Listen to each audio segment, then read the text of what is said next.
ओम श्री लक्ष्मी नारायण जी नमः। सुख सागर 12वां सकंद 7वां और 8वां अध्याय। सूत जी का शौनकादिक ऋषिवरों से शुभाशुभ कर्मों का फल कहना। सूत जी ने शौनकादिक ऋषिवरों से कहा कि इंद्रादिक देवताओं को परमेश्वर की आज्ञा है कि जो मनुष्य जैसा पुण्य यज्ञ व तप आदि करे उसको वैसा स्वर्ग देना चाहिए और पाप करने वालों को धर्मराज उनके कर्मानुसार नरक में भेज देवे। जो लोग केवल परमेश्वर का भजन व श्रवण करते हैं उनको इंद्रपुरी से ऊपर ब्रह्मालोक में जगह मिलती है।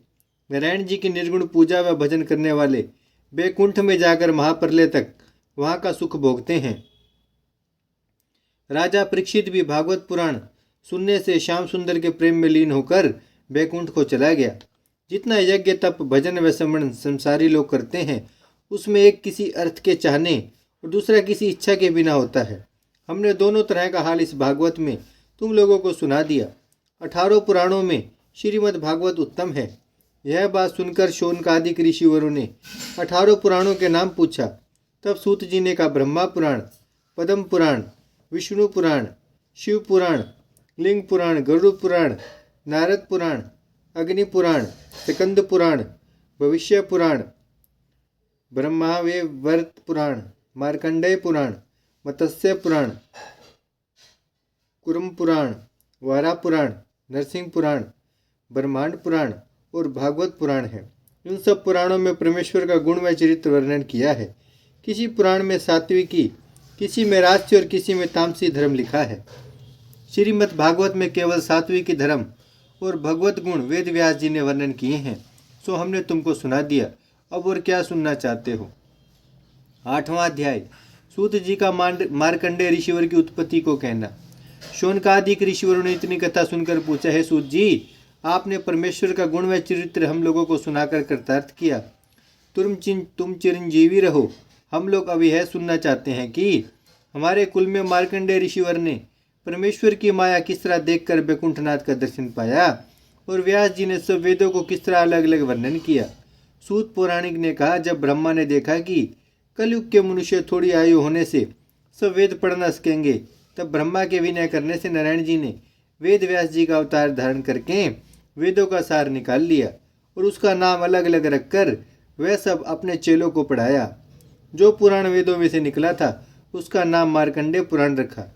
यह सुनकर ऋषिवरों ने पूछा कि पहले यह बतलाएं कि मार्कंडेय ने इतनी बड़ी आयु किस तरह पाई थी। सूत जी ने कहा कि मरकंड नाम एक ऋषिवर थे, उनके कोई पुत्र नहीं था। जब ऋषिवर ने संतान उत्पन्न होने के लिए देवताओं के नाम पर बहुत तप होम किया, तब देवताओं ने दर्शन देकर कहा, हे ऋषिवर, तुम्हारे भाग्य में बेटा नहीं लिखा है, पर तप होम करने के प्रताप से तुम्हारे एक पुत्र उत्पन्न होकर 12 वर्ष की अवस्था में मर जाएगा। यह सुनकर ऋषिवर ने विनय किया कि मैं संतान होने की इच्छा रखता हूँ। 12 वर्ष का होकर मर जाएगा तो मैं संतोष कर लूँगा। जब देवताओं के आशीर्वाद से मरकंड के पुत्र उत्पन्न हुआ, तब ऋषिवर ने उसका नाम मार्कंडेय रखा। जब वह बालक 12 वर्ष का हुआ तब उसके माता पिता रोने लगे। मार्कंडेय ने उनको रोते देखकर पूछा कि तुम लोग क्यों इतना विलाप करते हो। उन्होंने कहा कि हे बेटा, अब तुम्हारे मरने का दिन निकट आ पहुंचा, यही समझकर हम लोग रो देते हैं। यह सुनकर मार्कंडेय बोले कि संसार में कोई ऐसा उपाय भी है जिसके करने से हम जीते रहें।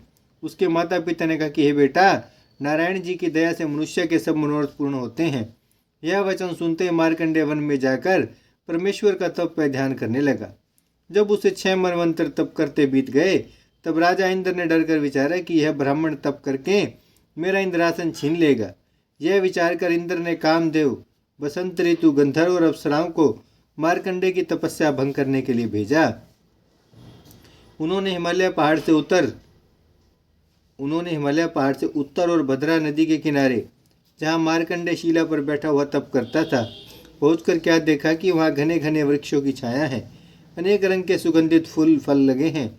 कोकिला और मोर आदि अनेक पक्षी बैठे हुए सुहावनी बोली बोल रहे हैं। यह शोभा देखकर कामदेव आदि मोहित हो गए। जब प्रातकाल मार्कंडेय अग्निहोत्र करके वहाँ पर बैठे, उसी समय अप्सराएं उनके सामने नाचकर भाव बतलाने लगी। गंधर्वों ने अनेक बाजा बजाकर 6 राग व 36 रागनी गाए। कामदेव ने कोकिला रूप होकर काम रूपी बाण चलाया। बसंत ऋतु की महिमा से बहुत उत्तम बाग वहाँ तैयार हो गया और शीतल मंद सुगंध हवा बहने लगी। जब नाचते समय एक अप्सरा का कपड़ा हवा से उड़ गया तब वह नंगे बदन गेंद उछालती हुई मार्कंडे के निकट चली आई, पर मार्कंडे का चित्त कुछ चलायमान नहीं हुआ। जब अनेक उपाय करने पर भी कामदेव और अप्सरा आदि का कुछ वश उन पर नहीं चला, तब वे लोग शाप के डर से भागकर कांपते हुए इंद्र के पास लौट आए और बहुत लज्जित होकर बोले, महाराज, हमारा पराक्रम मार्कंडे पर कुछ नहीं चलता। यह हाल सुनकर इंद्रादिक देवताओं ने बहुत आश्चर्य माना। देवता लोग मार्कंडे के दर्शन के लिए वहां जाकर उनकी स्तुति करके चले आए। जब इसी तरह कुछ दिन और मार्कंडे को तप करते बीते, तब नारायण जी गरुड़ पर बैठकर वहां गए और अपने चतुर्भुजी स्वरूप का दर्शन मार्कंडे को देकर कहा कि जो कुछ तुझे इच्छा हो सो वरदान मांग। मार्कंडे ने बैकुंठनाथ को देखते ही दंडवत किया और परिक्रमा करके स्तुति करने के उपरांत हाथ जोड़कर बोला, हे दीनानाथ, मैं अपनी आयु अधिक चाहता हूँ। त्रिभुवनपति ने कहा कि तू एक कल्पांत तक जीता रहेगा। ऐसा कहकर लक्ष्मीपति बैकुंठ को चले गए। ओम श्री लक्ष्मी नारायण जी। वजमन नारायण नारायण नारायण, श्रीमन नारायण नारायण नारायण, लक्ष्मी नारायण नारायण नारायण, सत्य नारायण नारायण नारायण, भजमन नारायण श्रीमन नारायण, लक्ष्मी नारायण सत्य नारायण, भजमन नारायण नारायण नारायण। भागवत महापुराण की जय, लक्ष्मी नारायण भगवान की जय, गौ माता की जय, गंगा मैया की जय, धरती माता की जय, शिव परिवार की जय। हर हर महादेव, हर हर महादेव।